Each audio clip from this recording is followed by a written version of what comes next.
ओम नमः शिवाय।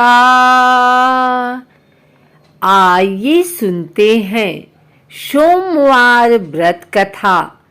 एक समय की बात है, किसी नगर में एक साहूकार रहता था।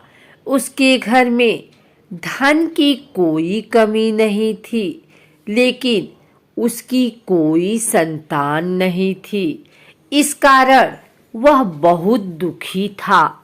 पुत्र प्राप्ति के लिए वह प्रत्येक सोमवार व्रत रखता था और पूरी श्रद्धा के साथ शिव मंदिर जाकर भगवान शिव और पार्वती जी की पूजा करता था। उसकी भक्ति देखकर एक दिन माँ पार्वती प्रसन्न हो गई और भगवान शिव से उस साहूकार की मनोकामना पूर्ण करने का आग्रह किया।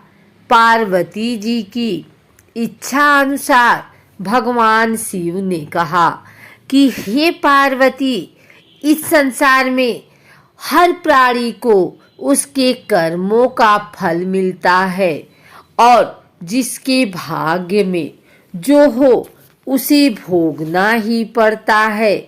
लेकिन पार्वती जी ने साहूकार की भक्ति का मान रखने के लिए उसकी मनोकामना पूर्ण करने की इच्छा जताई।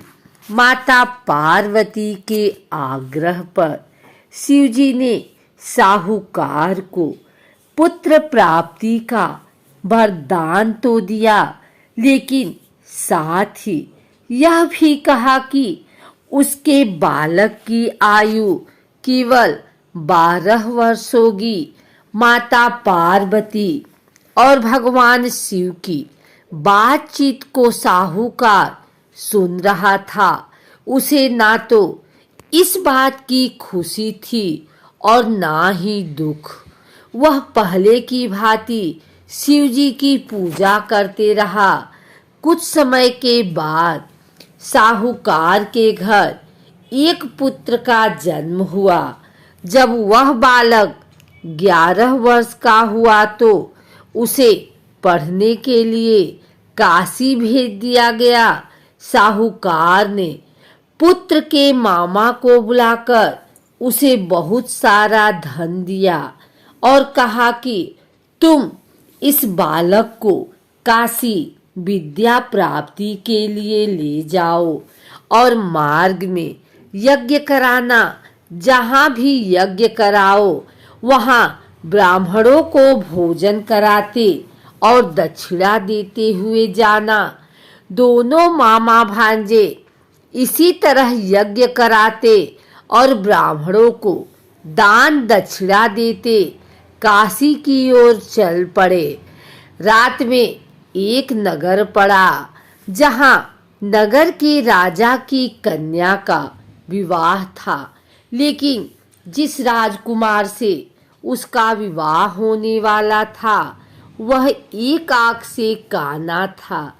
राजकुमार के पिता ने अपने पुत्र के काना होने की बात को छुपाने के लिए एक चाल सोची।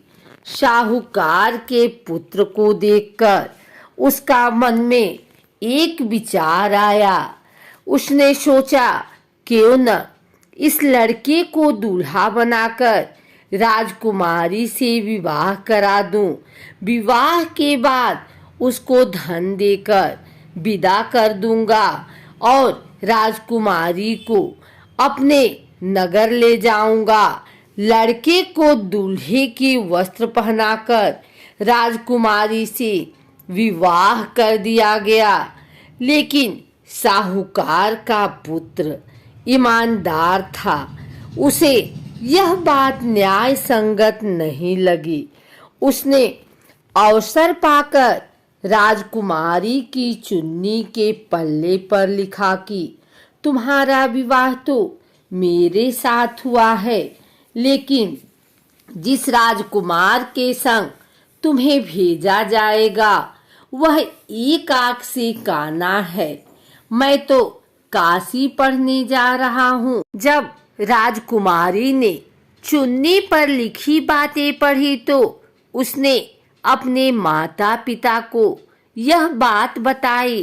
राजा ने अपनी पुत्री को विदा नहीं किया, जिससे बारात वापस चली गई।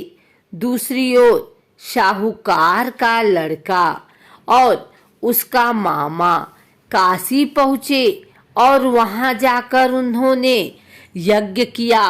जिस दिन लड़के की आयु 12 साल की हुई, उस दिन यज्ञ रखा गया। लड़के ने अपने मामा से कहा कि मेरी तबीयत कुछ ठीक नहीं है। मामा ने कहा कि तुम अंदर जाकर सो जाओ।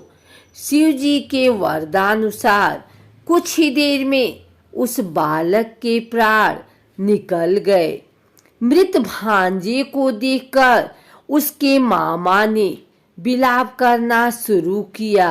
संयोगवश उसी समय शिवजी और माता पार्वती उधर से जा रहे थे। पार्वती ने भगवान से कहा, स्वामी, मुझे इसके रोने के स्वर सहन नहीं हो रहा है। आप इस व्यक्ति के कष्ट को अवश्य दूर करें। जब शिवजी मृत बालक के समीप गए तो वह बोले कि यह उसी साहूकार का पुत्र है जिसे मैंने 12 वर्ष की आयु दी है। लेकिन मातृभाव से विभोर माता पार्वती ने कहा कि हे महादेव, आप इस बालक को और आयु देने की कृपा करें, अन्यथा इसके वियोग में इसके माता पिता भी तड़प तड़प कर मर जाएंगे। माता पार्वती के आग्रह पर भगवान शिव ने उस लड़के को जीवित होने का वरदान दिया। शिव जी की कृपा से वह लड़का जीवित हो गया। शिक्षा समाप्त करके लड़का मामा के साथ अपने नगर की ओर चल दिया। दोनों चलते हुए उसी नगर में पहुंचे जहां उसका विवाह हुआ था। उस नगर में भी उन्होंने यज्ञ का आयोजन किया। उस लड़के के ससुर ने उसे पहचान लिया और महल में ले जाकर उसकी खातिरदारी की और अपनी पुत्री को विदा किया।